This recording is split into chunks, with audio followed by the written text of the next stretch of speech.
Okay. So आता आपण समजून घेऊयात प्रपोजल आणि ॲक्सेप्टन्स हा एक टॉपिक आहे आपला. या टॉपिकला क्लिअर करून घेऊयात पूर्णपणे. ओके. प्रपोजल सेक्शन 2मध्ये पहिलाच पार्ट आहे proposal. Okay. When one person signifies to another, एक माणूस आहे, तो माणूस दुसऱ्या माणसाला स्पेसिफाय करतोय, महत्त्व पटवून देतोय. काय? His willingness to do something, म्हणजे त्याची इच्छा आहे. विलिंगनेस म्हणजे त्याची इच्छा आहे काय करण्याची, काहीतरी करण्याची, म्हणजे एक ऑफर प्रपोज करण्याची. Or to abstain from doing with a view to obtaining the assent of the other. ठीक आहे. एक अशा हेतूने तो करतोय की जो समोरचा आहे म्हणजे बी आहे, तो बी ॲसेंट देईल. काय देईल? ॲसेंट देईल, म्हणजे त्याचं होकार देईल. अशा ॲक्टला आपण काय म्हणतो? प्रपोजल म्हणतो. ठीक आहे. आता अशा ॲक्टला आपण काय म्हणतो? We call it as a proposal. Okay. Please try to understand this thing properly. Now let us see what are the things which are essential for that. पहिलं, ऑफरमध्ये रेडीनेस असला पाहिजे और विलिंगनेस असला पाहिजे. ऑफर पॉझिटिव्ह किंवा negative ॲक्टसुद्धा असू शकते. आता ह्याच्यात तुम्हाला शब्द आलेला आहे बघा, ॲब्स्टेन. प्रश्न पडला असेल, सर ॲब्स्टेन म्हणजे काय? ठीक आहे. इथं दिलेलं बघा, और ॲक्ट और ॲब्सेन्स, बरोबर ना? म्हणजे हे आहे याचं उदाहरण. आता बघा उदाहरण सांगतो. A offers to sell book for ₹30. A बीला 30 रुपयामध्ये बुक देतोय. So A is making a proposal to do something. बरोबर आहे. It is a positive act on the proposal of A. But on the other hand when A offers not to file a suit against B. आता बीनी काय केलं माहिती का?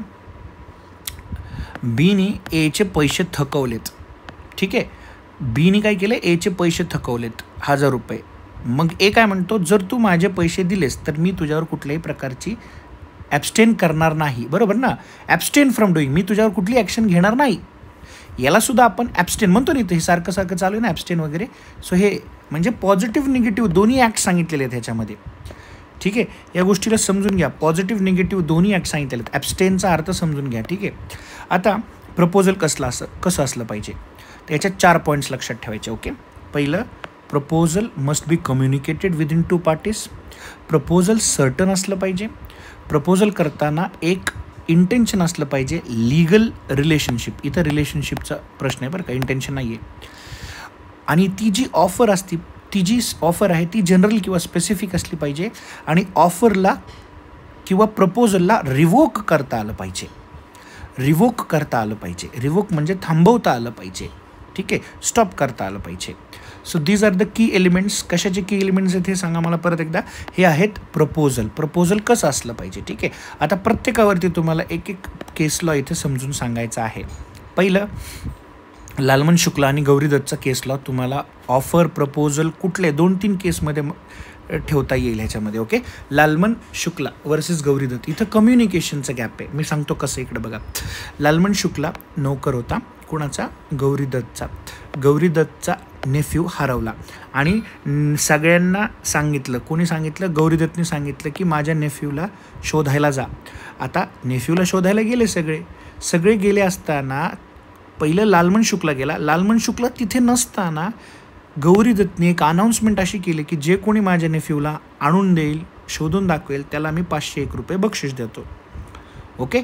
पण त्यावेळेस मात्र ही ऑफर कोणाला माहिती नव्हती? ही ऑफर माहिती नव्हती लालमन शुक्लाला.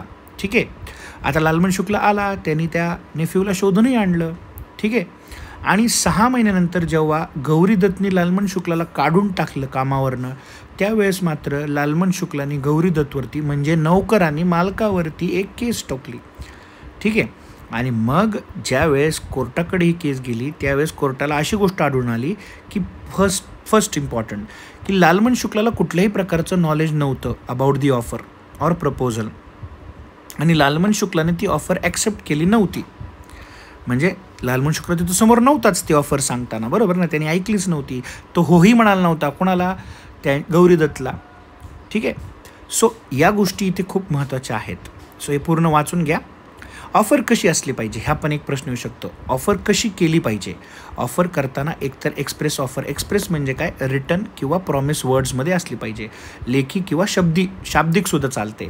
इम्प्लाइड असली पाहिजे. आता इम्प्लाइड ऑफरसाठी परत एक दुसरं एक, बाबा आपण समजा एखादी एने समजा तो for example A has performed any act upon B.